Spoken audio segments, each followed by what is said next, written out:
அனைவருக்கும் வணக்கம். 6th term 3 சோசியல்ல அலகு 4 தென்னிந்திய அரசுகள். 7ஆம் நூற்றாண்டின் தொடக்கத்தில் வடக்கே ஹர்ஷருடைய ஆட்சியின் சமகாலத்தில் தொலைதூர தென்பகுதிகள் காஞ்சிபுரத்தை தலைநகராக கொண்டு ஆண்ட பல்லவ அரசர்களின் கட்டுப்பாட்டின் கீழ் வந்திருந்தன. அவர்களின் ஆட்சி பகுதி சோழ பாண்டிய அரசுகளின் பகுதிகளையும் உள்ளடக்கியதாக இருந்தது. சோழர்களும் பாண்டியர்களும் அப்போது தங்கள் பகுதிசார் ஆட்சி சமவெளி பகுதிகளில் ஆட்சி செய்யும் அரச வம்சங்களாக உருவாகி கொண்டிருந்தனர். மத்திய மற்றும் கிழக்கு தக்காணத்தின் பெரும்பகுதி வாதாபி சாளுக்கியர்களின் கீழ் இருந்தன. வாதாபினா பாதாமி. சாளுக்கியர்கள் பின்னர் ராஷ்டிரகூடர்களால் அங்கிருந்து புறம் தள்ளப்பட்டனர். பிராந்திய அதிகார மையங்களின் தோற்றமே இடைக்கால இந்தியாவின் பன்வம்சமாக இருந்தது. இந்தியாவின் பெரும்பான்மை பகுதிகளை அடக்கி ஆளக்கூடிய மௌரியர் அல்லது குப்தர்களை போன்ற தனி பேரரசு சக்தி ஏதும் அப்போது இல்லை. பல்லவர்கள். பல்லவ அரசர்கள் தென்கிழக்கு கடற்கரை பகுதியில் முக்கிய வணிக மையமாக திகழ்ந்த காஞ்சிபுரத்தையும் அதன் வளம் நிறைந்த வேளாண் பகுதிகளையும் ஆண்டனர். பல்லவர்கள் தென்கிழக்கு கடற்கரை பகுதியில் வணிக மையமாக திகழ்ந்த காஞ்சிபுரத்தையும் அதன் வளம் நிறைந்த வேளாண் பகுதிகளையும் ஆண்டனர். சீன ரோமாபுரி வணிகர்கள் காஞ்சிபுரத்தை நன்கு அறிந்திருந்தனர். வளம் கொழித்த வணிக மையமான காஞ்சிபுரத்திலிருந்து பிற்கால பல்லவர்கள் தங்கள் அரசாட்சியை 7ஆம் 8ஆம் நூற்றாண்டுகளில் தமிழகம் முழுவதும் விரிவடைய செய்தனர். 7ஆம் 8ஆம் நூற்றாண்டுகளில் தமிழகம் முழுவதும் விரிவடைய செய்தனர் பிற்கால பல்லவர்கள். காஞ்சிபுரத்திலிருந்து மற்ற தமிழகத்தில் உள்ள மற்ற இடத்துக்கு. தொண்டை மண்டலமே பல்லவ அரசின் மைய பகுதியாக இருந்தது. இப்பெரிய அரசியல் பிராந்தியம்னா வட்டாரம் தமிழ்நாட்டின் வட பகுதிகளையும் அருகே அமைந்திருந்த ஆந்திர மாவட்டங்களையும் கொண்டிருந்தது. இதுக்கான சான்றுகள் எங்க இருக்குன்னா, கல்வெட்டுக்கள் மண்டகப்பட்டு குகை கல்வெட்டு, 2ஆம் புலிகேசியின் ஐகோல் கல்வெட்டு. இந்த பல்லவர்களை பற்றிய கல்வெட்டு எங்கே இருக்குது? மண்டகப்பட்டு குகை கல்வெட்டும் 2ஆம் புலிகேசியின் ஐகோல் கல்வெட்டும்.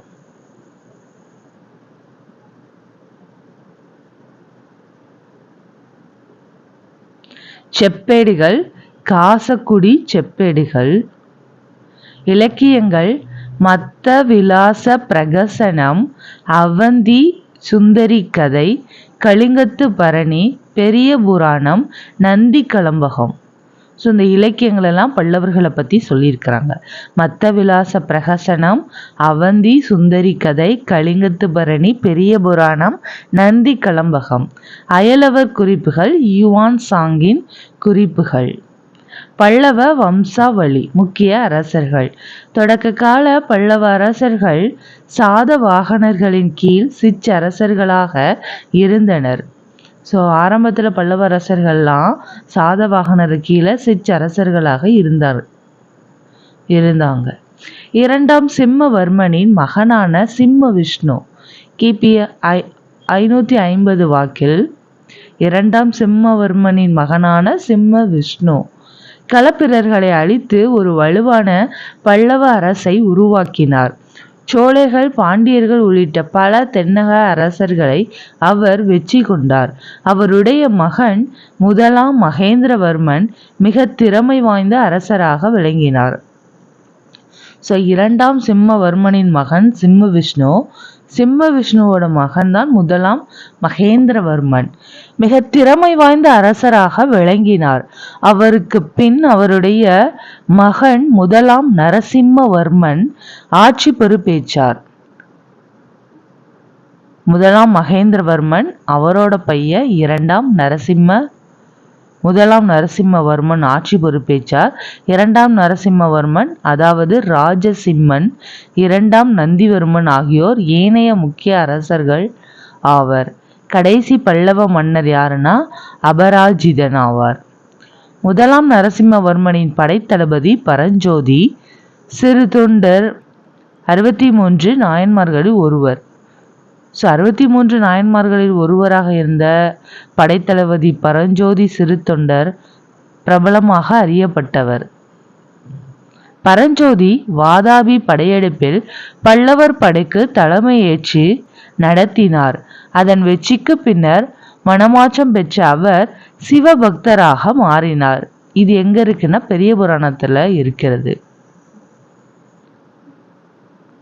பரஞ்சோதி முனிவர் சொல்லுவோம்ல, அவர் வாதாபி படையெடுப்புல பல்லவர் படைக்கு தலைமை ஏற்று நடத்தினாரு. அதன் வெற்றிக்கு பின்னர் மனமாற்றம் பெற்ற அவர் சிவபக்தராக மாறினார்.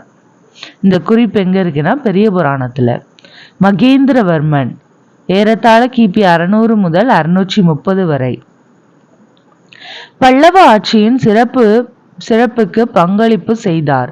தொடக்க காலத்தில் அவர் சமண சமயத்தை பின்பற்றினார். பின்னர் சைவ துறவி அப்பரால் திருநாவுக்கரசரால் சைவத்தை தழுவினார்.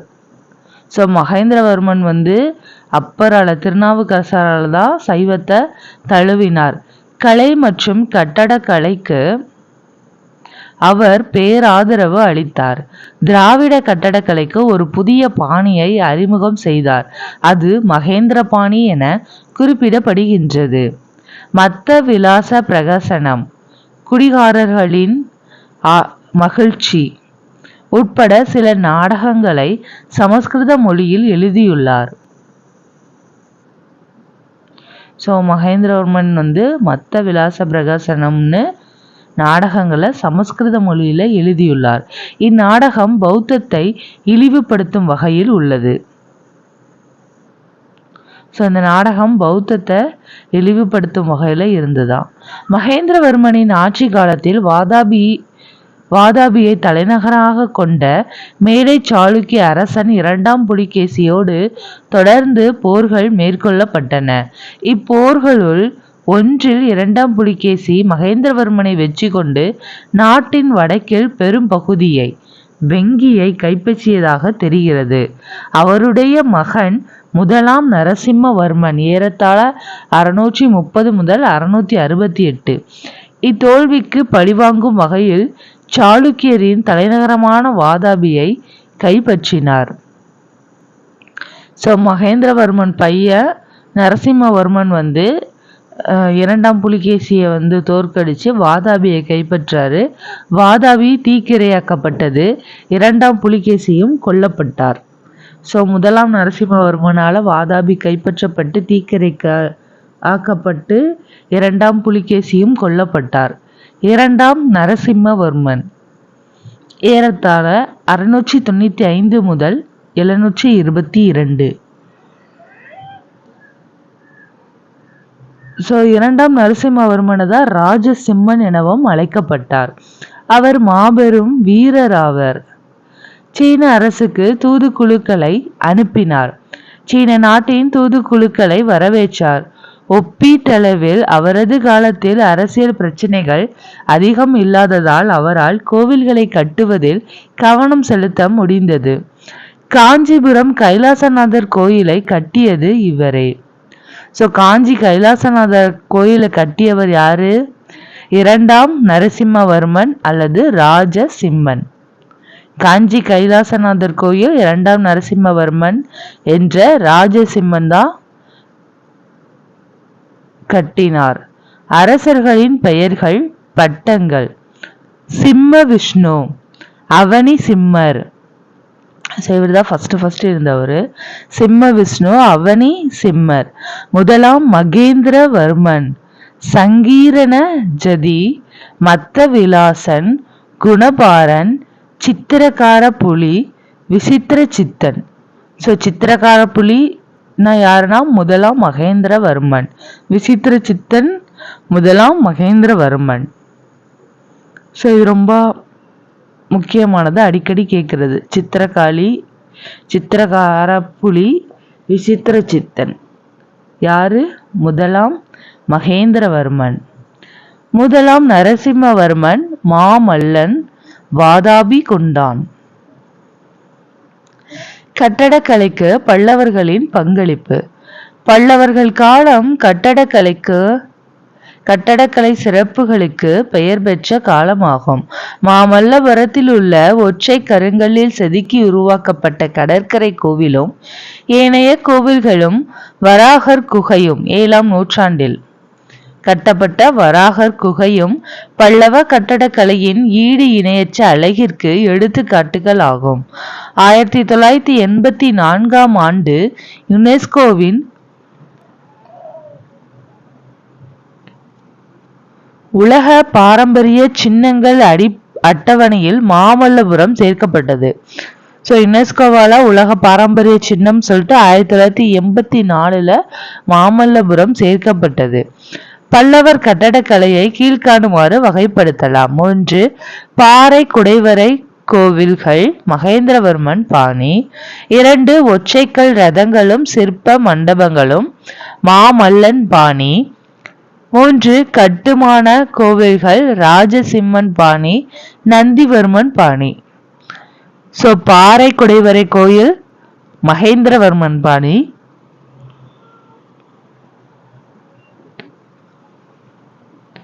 ஒற்றைக்கல் ரதங்களும் சிற்ப மண்டபங்களும் மாமல்லன் பாணி. கட்டுமான கோவில்கள் ராஜசிம்மன் பாணி நந்திவர்மன் பாணி. மகேந்திரவர்மன் பாணி. அப்ப மகேந்திரவர்மன் பாணின்னா என்னன்னு பார்க்கலாம்.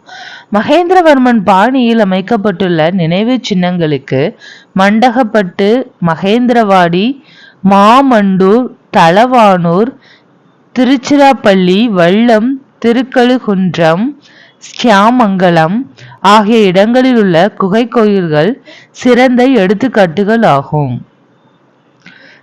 மகேந்திரவர்மன் பாணியில கட்டப்பட்ட நினைவு சின்னங்கள் என்னலான்னா மண்டகப்பட்டு, மகேந்திரவாடி, மாமண்டூர், தளவானூர், திருச்சிராப்பள்ளி, வல்லம், திருக்கழுகுன்றம், சியாமங்கலம். இவ்வளவும் மகேந்திரவர்மன் பாணிக்கு எடுத்துக்காட்டு. அடுத்து மாமல்லன் பாணி. மாமல்லபுரத்தில் உள்ள பஞ்சபாண்டவர் ரதங்கள் என பிரபலமாக அழைக்கப்படும் 5 ரதங்கள் 5 வகையான கோவில் கட்டட பாணியை உணர்த்துகின்றன. ஒவ்வொரு ரதமும் ஒவ்வொரு தனி கல்லில் இருந்து செதுக்கப்பட்டிருக்கின்றன. எனவே அவை ஒற்றைக்கல் ரதங்கள் என அழைக்கப்படுகின்றன. மகிஷாசுரமர்த்தினி மண்டபம், திருமூர்த்தி மண்டபம், வராகர் மண்டபம் ஆகியவை அவர் கட்டியுள்ள பிரபலமான மண்டபங்களாகும். மகிஷாசுரமர்த்தினி மண்டபம், திருமூர்த்தி மண்டபம், வராகர் மண்டபம். மாமல்லனின் கட்டடக்கலை பாணியில் அமைந்துள்ளவற்றுள் மிகவும் முக்கியமானது மகாபலிபுரத்தில் உள்ள திறந்தவெளி கலையரங்கம் ஆகும். பெரும் பாறையொன்றின் சுவற்றில் பேன் பார்க்கும் குரங்கு, பெரிய வடிவிலான யானைகள், தவமிருக்கும் பூனை ஆகிய நுண்ணிய சிற்பங்கள் மிகவும் அழகாக செதுக்கப்பட்டுள்ளன. சிவபெருமானின் தலையிலிருந்து அருவி என கொட்டும் கங்கை நதி, அர்ஜுனன் தபசு ஆகியவை அவற்றுள் குறிப்பிடத்தக்கவை. பெருந்தவ வடிவ சிற்ப வேலைப்பாடு உலகில் செதுக்கப்பட்ட திறந்தவெளி சிற்பங்களில் மிக பெரியதாகும். அர்ஜுனன் தபசு. ராஜசிம்மன் பாணி. ராஜசிம்மன் எனவும் அறியப்பட்ட 2ஆம் நரசிம்மவர்மன் பெருங்கற்களை கொண்டு கட்டுமான கோவில்களை கட்டினார். காஞ்சிபுரத்தில் உள்ள கைலாசநாதர் கோவில் கட்டுமான கோவில் கலைப்பாணிக்கு சிறந்த எடுத்துக்காட்டாகும். காஞ்சிபுரம் கைலாசநாதர் கோயில் இந்த ராஜசிம்ம பாணி கலைப்பாணிக்கு சிறந்த எடுத்துக்காட்டாகும். இக்கோவில்கள் மிருதுவான மணற்கற்களால் கட்டப்பட்டவை ஆகும். கைலாசநாதர் கோயில் ராஜசிம்மேஸ்வரம் என்றும் அழைக்கப்படுகிறது. ராஜசிம்மேஸ்வரம் என்று அழைக்கப்படுவது எது? கைலாசநாதர் கோயில். இதுதான் இந்த காஞ்சி கைலாசநாதர் கோயில். நந்திவர்மன் பாணி. பல்லவ கோவில் கட்டடக்கலையின் இறுதி கட்டம் பிற்கால பல்லவர்களால் கட்டப்பட்ட கட்டுமான கோவில்களால் பிரதிநிதித்துவப்படுத்தப்படுகின்றன. காஞ்சிபுரத்திலுள்ள வைகுண்ட பெருமாள் கோவில் இதற்கு சிறந்த எடுத்துக்காட்டாகும். காஞ்சிபுரத்திலுள்ள வைகுண்ட பெருமாள் கோயில் தான் நந்திவர்மனுக்கு எடுத்துக்காட்டாகும். இதுதான் இந்த காஞ்சி வைகுண்ட பெருமாள் கோவில். சமூகமும் பண்பாடும். பல்லவ அரசர்கள் பௌத்த சமண சமயங்களையும் வேத சமயத்தையும் ஆதரித்தனர். அவர்கள் இசை, ஓவியம், இலக்கியம் ஆகியவற்றின் புரவலர்களாய் திகழ்ந்தனர். பக்தி மார்க்கத்தை அடிப்படையாக கொண்டு ஆழ்வார்களும் நாயன்மார்களும் புதிய வடிவிலான சைவம், வைணவம் ஆகியவற்றை போதித்தனர். அவர்களை சில பல்லவ அரசர்கள் ஆதரித்தனர். அப்பரும் மாணிக்கவாசகரும் சைவ அடியார்களாகவும் நம்மாழ்வரும் ஆண்டாளும் வைணவ அடியார்களாகவும் விளங்கினர். பக்தி மார்க்கத்தை போதிப்பதை நோக்கமாக கொண்ட இவ்வியக்கியம் சமஸ்கிருதத்தை விடவும் தமிழுக்கு முன்னுரிமை வழங்கியது. சமய கூட்டங்களில் பங்கேற்க பெண்கள் ஊக்குவிக்கப்பட்டனர். தமிழ் பக்தி வழிபாடு பௌத்த சமண சமயங்களுடன் போட்டி போட்டது. இதன் விளைவாக பௌத்தமும் சமணமும் தமிழகத்தின் பெரும்பாலான பகுதிகளிலிருந்து படிப்படியாக வீழ்ச்சியுற்றன. கல்வியும் இலக்கியமும். காஞ்சியில் இருந்த கடிகை, அதாவது மடாலயம் அல்லது கல்வி மையம், பல்லவர் காலத்தில் புகழ்பெற்று விளங்கியது. அது இந்தியாவின் பல பகுதிகளில் இருந்தும் வெளிநாடுகளில் இருந்தும் மாணவர்களை தன்பால் ஈர்த்தது. நியாய பாஷ்யா எனும் நூலை எழுதிய வாத்ஸ்யாயர் காஞ்சி கடிகையில் ஆசிரியராக இருந்தார். ஸோ காஞ்சிபுரத்தில் உள்ள பள்ளிக்கூடத்துல கல்வி மையத்துல நியாய பாஷ்யா எனும் நூலை எழுதிய வாத்ஸ்யாயர் ஆசிரியராக இருந்தார். தென்னிந்திய ஓவியங்கள் குறித்த ஆய்வேடான தட்சிண சித்திரம் முதலாம் மகேந்திரவர்மனின் ஆட்சி காலத்தில் தொகுக்கப்பட்டது. ஸோ இந்த தட்சிண சித்திரம் ஓவியங்கள் முதலாம் மகேந்திரவர்மனோட ஆட்சி காலத்துல தொகுக்கப்பட்டது. மாபெரும் சமஸ்கிருத அறிஞரான தண்டின் முதலாம் நரசிம்மவர்மனின் அவையை அலங்கரித்தார். அவர் தசகுமார சரிதம் எனும் நூலை எழுதினார். ஸோ சமஸ்கிருத அறிஞரான தண்டின் யார் அவையில இருந்தார்னா முதலாம் நரசிம்மவர்மனின் அவையில இருந்தாரு. அவர் தசகுமார சரிதம் எனும் நூலை எழுதினார். மற்றொரு சமஸ்கிருத அறிஞரான பாரவி சிம்ம விஷ்ணுவின் காலத்தில் வாழ்ந்தார். ஸோ அவர் ஃபர்ஸ்ட் வாழ்ந்தவர் தான் பாரவி. சிம்ம விஷ்ணுவோட காலத்துல வாழ்ந்தார். அவர் கிராதார்ஜுனியம் எனும் வடமொழி காப்பியத்தை வடித்தார். ஸோ ஃபர்ஸ்ட் இருந்தனால அது வடமொழி காப்பியமா இருந்தது. ஸோ தண்டின் நரசிம்ம காலத்துல இருந்தனால அவர் சமஸ்கிருத அறிஞர். பாரவி சமஸ்கிருத அறிஞர் வடமொழி காப்பியத்தை வடித்தார்.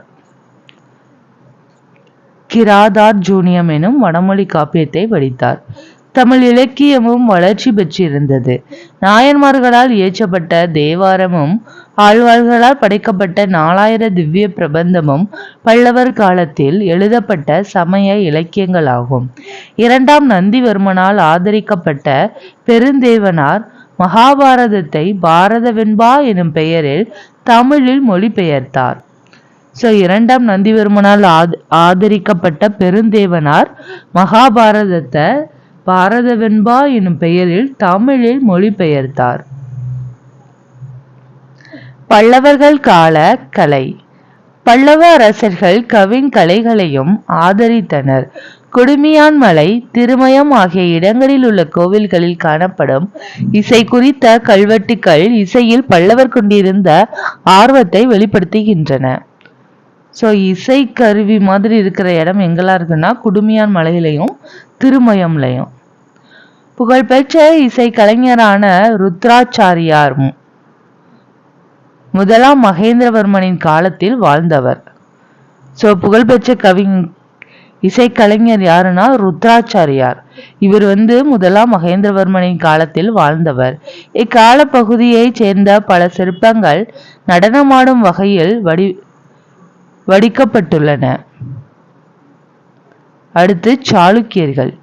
சாளுக்கியர் தென்னிந்தியாவின் மத்தியிலும் மேற்கிலும் மராத்திய நாட்டை உள்ளடக்கிய பெரும்பகுதியை ஆண்டனர்.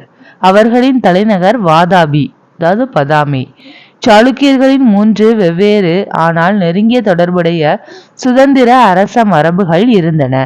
வாதாபி சாளுக்கியர்கள், வெங்கி சாளுக்கியர்கள், கல்யாணி சாளுக்கியர்கள். வெங்கி சாளுக்கியர்களை கீழே சாளுக்கியருங்கிறாங்க, கல்யாண சாளுக்கியர்களை மேலே சாளுக்கியர்கள்ங்காங்க. வடக்கே ஹர்ஷரின் பேரரசும், தெற்கே பல்லவ நாடும், கிழக்கே கலிங்கமும் அதாவது ஒடிசா சாளுக்கியர்களின் எல்லையாக இருந்தது. ஸோ சாளுக்கியர்களின் எல்லை என்னதெல்லாம்? வடக்கே ஹர்ஷரின் பேரரசு, தெற்கே பல்லவ நாடு, கிழக்கே கலிங்கம். இதற்கான சான்றுகள்: கல்வெட்டுக்கள்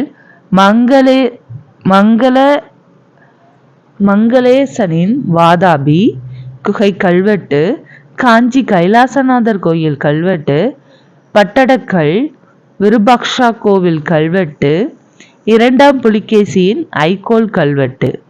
அயலவர் குறிப்பு யுவான் ஷுவாங்கின் குறிப்புகள். வாதாபி சாளுக்கியர்.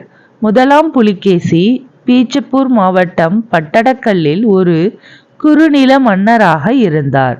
கிபி 543இல் வாதாபி மலைக்கோட்டையை கைப்பற்றி அதனை சுற்றி மதில் சுவர் எழுப்பினார். விரைவில் கிருஷ்ணா, துங்கபத்ரா ஆகிய நதிகளுக்கு இடைப்பட்ட பகுதிகளையும் மேற்கு தொடர்ச்சி மலைப்பகுதிகளையும் கைப்பற்றினார். அவருடைய மகன் முதலாம் கீர்த்திவர்மன் ஆட்சி காலம் கிபி 566 முதல் 597. கொங்கண கடற்கரை பகுதியை சாளுக்கியர்களின் கட்டுப்பாட்டில் கொண்டு வந்தார். 2ஆம் புலிகேசி கிபி 610 முதல் 642. இவ்வம்சத்தின் மிகவும் வலிமை பெற்ற அரசர் ஆவர். பாரசீகம் அப்படின்னா ஈரான் அரசர் 2ஆம் குஸ்ரு 2ஆம் புலிகேசியின் அவைக்கு தூதுக்குழு ஒன்றை அனுப்பி வைத்தார். குஜராத், மாலவம் ஆகியவற்றின் சில பகுதிகளை கைப்பற்றுவதிலும் புலிகேசி வெற்றி பெற்றார். இவர் வட இந்திய அரசர் ஹர்ஷருக்கு அடிபணிய மறுத்தார். இருவரும் ஒப்புக்கொண்ட புரிதலின்படி இருவருக்கும் இடையிலான எல்லையாக நர்மதை நதி வரையறை செய்யப்பட்டது. கிபி 624 காலத்தில் வெங்கி அரசை கைப்பற்றிய 2ஆம் புலிகேசி அதை தன்னுடைய சகோதரர் விஷ்ணுவர்த்தனருக்கு வழங்கினார். விஷ்ணுவர்த்தர் முதல் கீழை சாளுக்கிய அரசரானார். ஸோ வெங்கி சாளுக்கிய அரசருங்கிறது கீழே சாளுக்கியம். ஸோ அந்த வெங்கி அரசர் தான் இந்த விஷ்ணுவர்த்தனர். ஐகோல் கல்வெட்டு. இக்கல்வெட்டு ஐகோலில் உள்ள பாக்கல்கோட் மாவட்டம், கர்நாடகா. ஸோ இது எங்க இருக்குன்னா கர்நாடகாவில் இருக்கு. பாகல்கோட் மாவட்டம், கர்நாடகா. மேகுதி கோவிலில் உள்ளது. இது சாளுக்கிய அரசன் 2ஆம் புலிகேசியின் அவைக்கள புலவரான ரவி கீர்த்தி என்பவரால் சமஸ்கிருத மொழியில் எழுதப்பட்டது. இக்கல்வெட்டு ஹர்ஷவர்தனர் 2ஆம் புலிகேசியால் தோற்கடிக்கப்பட்டதை குறிப்பிடுகின்றது. ஸோ ஹர்ஷவர்தனை 2ஆம் புலிகேசி தோற்கடிச்சாரு அப்படிங்கிறத இந்த கல்வெட்டுல கூறுறாங்க. ஸோ இந்த கல்வெட்டை எழுதுனது யாரு? 2ஆம் புலிகேசி அவையில இருந்த புலவரான ரவி கீர்த்தியில சமஸ்கிருத மொழியில எழுதப்பட்டது. கிபி 641 முதல் 647 கால பகுதியில பல்லவர்கள் தக்காணத்தை சூறையாடி வாதாபியை கைப்பற்றினர். ஆனால் கிபி 655இல் சாளுக்கியர் அதனை மீட்டனர். முதலாம் விக்ரமாதித்தனும் ஆட்சி காலம் கிபி 655 முதல் 680 வரை. அவருக்கு பின் வந்த 2ஆம் விக்ரமாதித்தனும் காஞ்சிபுரத்தை கைப்பற்றினர். முதலாம் விக்ரமாதித்தன் அவருக்கு பின்னர் வந்த இரண்டாம் விக்ரமாதித்தனும் காஞ்சிபுரத்தை கைப்பற்றினர். ஆனால் நகரை சேதப்படுத்தவில்லை. எல்லாருமே ஒரு நாட்டை கைப்பற்றினாங்கன்னா அந்த நாட்டை முக்கியமான பகுதியெல்லாம் சேதப்படுத்திடுவாங்க. பட் இவங்க சேதப்படுத்தவில்லை. இவருக்கு பின்னர் அரச பதவியேற்ற இரண்டாம் கீர்த்திவர்மனை ராஷ்டிரகூட வம்ச அரசை நிறுவிய தந்தி துர்க்கர் போரில் தோற்கடித்தார். இந்த விக்ரமாதித்தன்களுக்கெல்லாம் அப்புறமா பதவியேற்ற இரண்டாம் கீர்த்திவர்மனை ராஷ்டிரகூட வம்ச அரசை நிறுவிய தந்தி துர்க்கர் போரில் தோற்கடித்தார். அடுத்து கல்யாணி மேலை சாளுக்கியர். இவர்கள் வாதாபி சாளுக்கியரின் வழி தோன்றல்கள் ஆவர். கல்யாணி தற்போதைய பசவ கல்யாண் தலைநகராக கொண்டு ஆட்சி புரிந்தனர். இரண்டாம் தைலப்பர் என்பவர் ராஷ்டிரகூடர்களின் சிற்றரசராக பீஜப்பூர் பகுதியை ஆண்டு வந்தார். இவர் கிபி 973 மாளவ அரசர் பரமாரரை தோற்கடித்து கல்யாணியை கைப்பற்றினார். கிபி 973 மாளவ அரசர் பரமாரரை தோற்கடித்து கல்யாணியை கைப்பற்றினார்.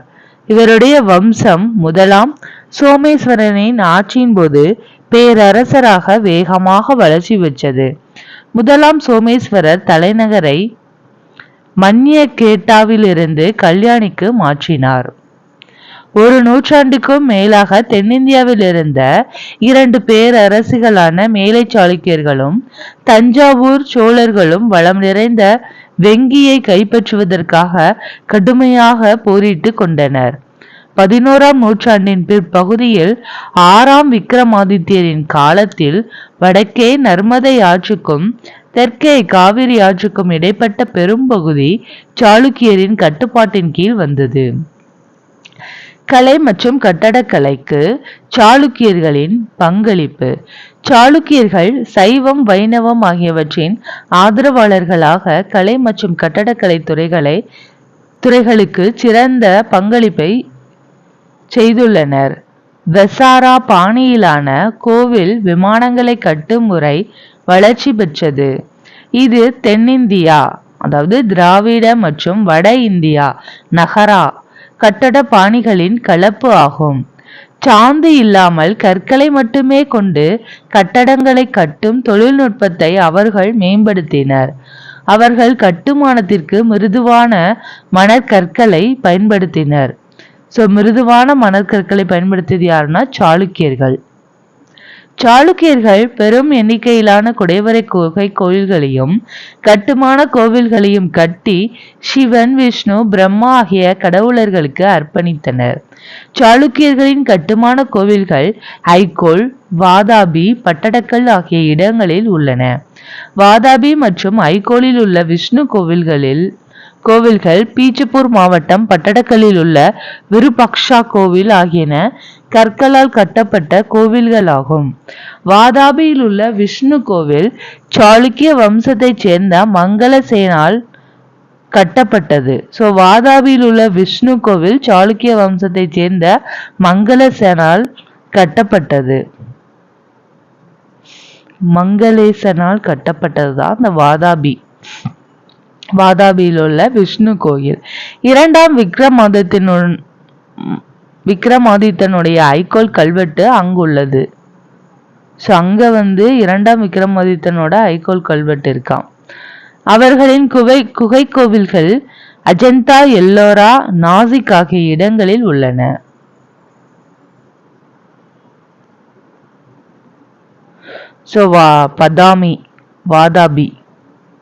வாதாபி தான் பதாமி குகை கோவில், கல்லேஸ்வரர் கோவில், பகலி. வாதாபியில் உள்ள குகை கோவில்களில் சேஷநாகர் மீது சாய்ந்திருக்கும் விஷ்ணுவின் வராக நரசிம்ம பாதி சிங்கம் பாதி மனிதன். நரசிம்மம்னா பாதி சிங்கம் பாதி மனிதன். வாமனம்னா குள்ள அவதாரங்கள் நேர்த்திமிக்க சிற்பங்களாக செதுக்கப்பட்டுள்ளன. லக்கண்டியில் உள்ள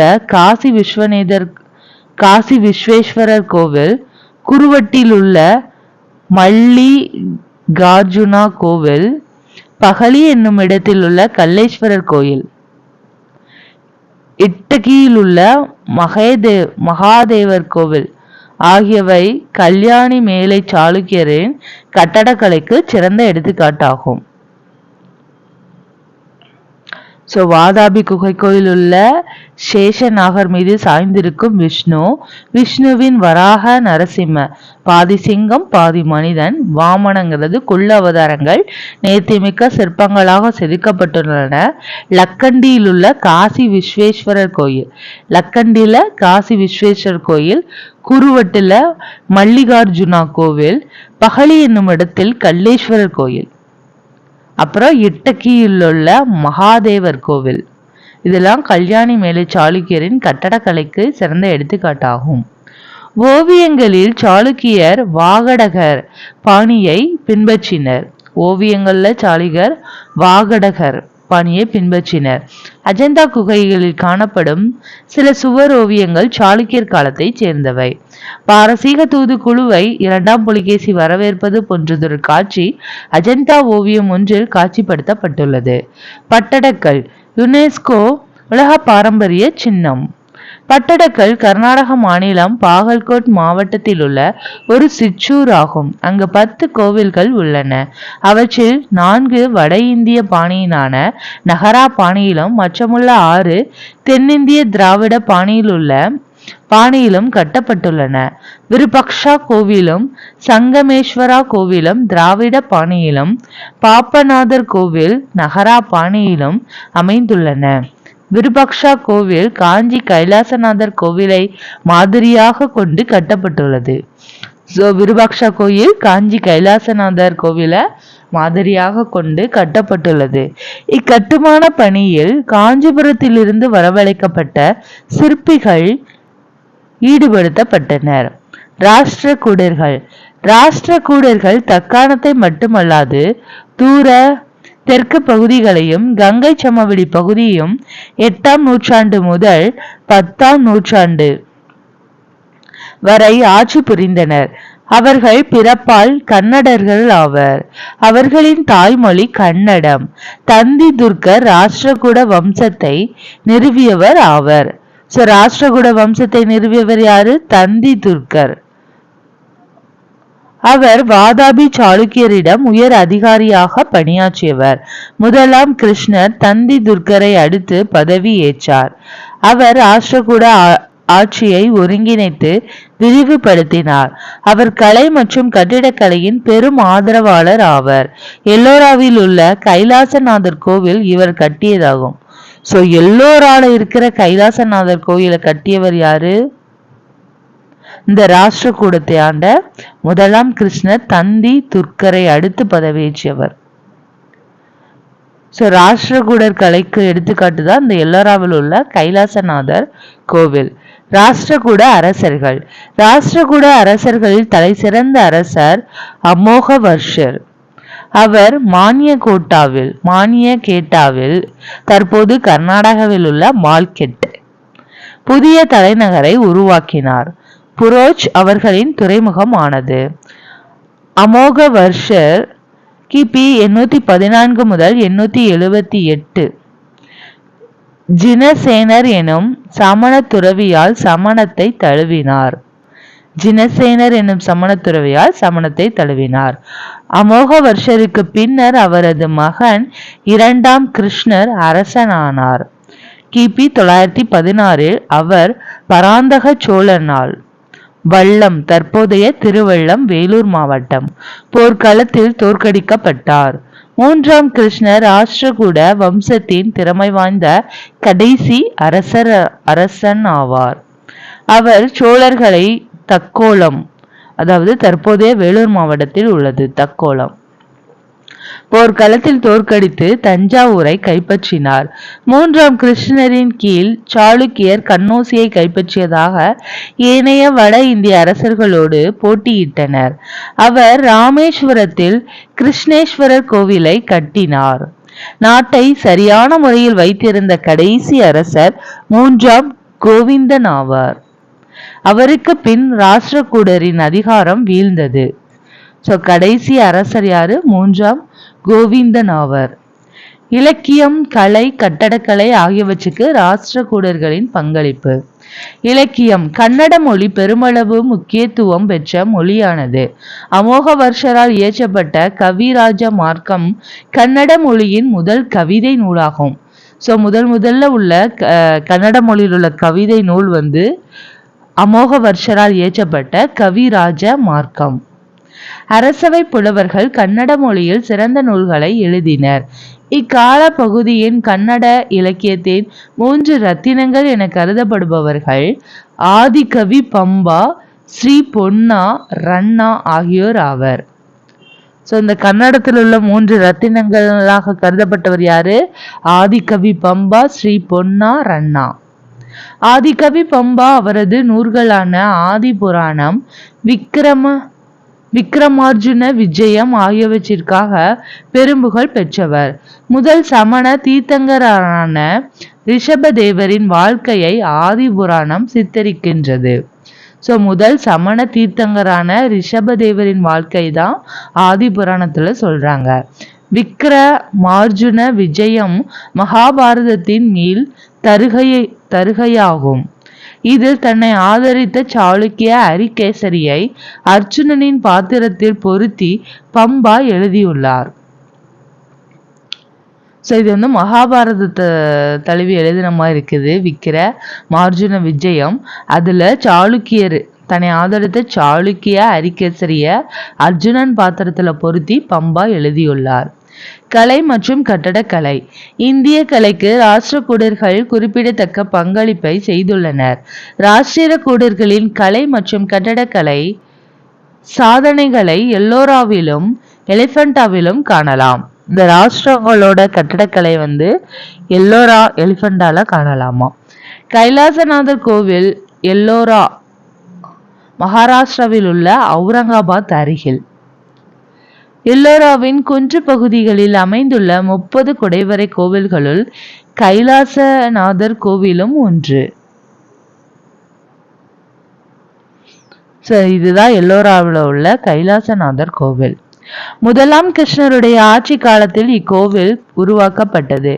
இக்கோவில் அதன் கட்டடக்கலை பிரம்மாண்டத்திற்கும் சிற்பங்களின் அற்புதங்களுக்கும் பெயர் பெற்றதாகும்.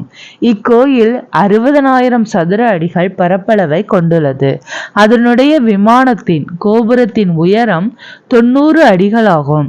இக்கோவில் மாமல்லபுரம் கடற்கரை கோவிலின் சாயலை பெற்றுள்ளது. கைலாசநாதர் கோவில் திராவிட கட்டடக்கலை கூறுகளை கொண்டுள்ளது. ஸோ இந்த கோயில் மாமல்லபுரம் கோயில் மாதிரியே கட்டியிருக்கிறாங்க. எலிஃபண்டா தீவு. இத்தீவின் இயற்பெயர் ஸ்ரீபுரி. உள்ளூர் மக்களால் காரபுரி என்று அழைக்கப்படுகிறது. எலிஃபண்டா மும்பைக்கு அருகில் உள்ள ஒரு தீவு ஆகும். இத்தீவில் உள்ள பெரிய யானையின் உருவத்தை கண்ணுற்ற போர்த்துகீசியர்கள் இத்தீவுக்கு எலிஃபண்டா தீவு என பெயரிட்டனர். ஸோ போர்த்துகீசியன் தான் யானை மாதிரி இருக்குன்னு இங்கிலீஷில் யானைக்குனது எலிஃபண்ட், அதனால எலிஃபண்டா தீவுன்னு பேர் வச்சாங்க. எலிஃபண்டா குகையில் உள்ள திருமூர்த்தி 3 முகங்கள் கொண்ட சிவன் சிலையின் வனப்பு ஈடு இணையற்றதாகும். கோவிலின் நுழைவாயில் காணப்படும் துவாரபாலகர்களின் சிலைகள் நமது கண்ணையும் கருத்தையும் கவர்பவை. பட்டடக்கல் வளாகத்தில் ராஷ்டிரகூடர்கள் கோவில்களை கட்டியுள்ளனர். இங்கு சமண நாராயணர் கோவிலும் காசி விஸ்வேஸ்வரர் கோயிலும் ராஷ்டிரகூடர்களால் கட்டப்பட்டுள்ளன. ஸோ இந்த பட்டடக்கல்ல இருக்கிறது யாரு? இங்கு சமண நாராயணர் கோவிலும் காசி விஸ்வேஸ்வரர் கோயிலும். உலகம் அந்நாளில். மாபெரும் லேசன் புத்தர் சிலை 71 மீட்டர் உயரம். சீனாவின் தாங் அரச வம்சத்தினரால் கட்டப்பட்டது. கிபி 713 முதல் 803 வரை. ஸோ இந்த மாபெரும் லேசன் புத்தர் சிலை 71 மீட்டர் உயரமுடையதான். சீனாவின் தாங் அரச வம்சத்தால் கட்டப்பட்டது. இது பாக்தாத் இஸ்லாமிய பேரரசின் மகத்தான நகரம். 8ஆம் நூற்றாண்டிலிருந்து 10ஆம் நூற்றாண்டு வரை நீடித்தது.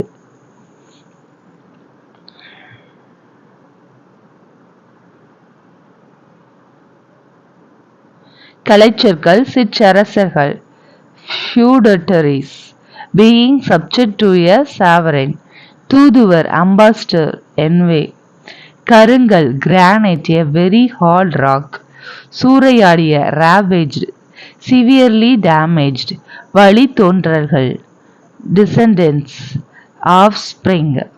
சாய்ந்திருக்கக்கூடிய reclining leaning back. நன்றி.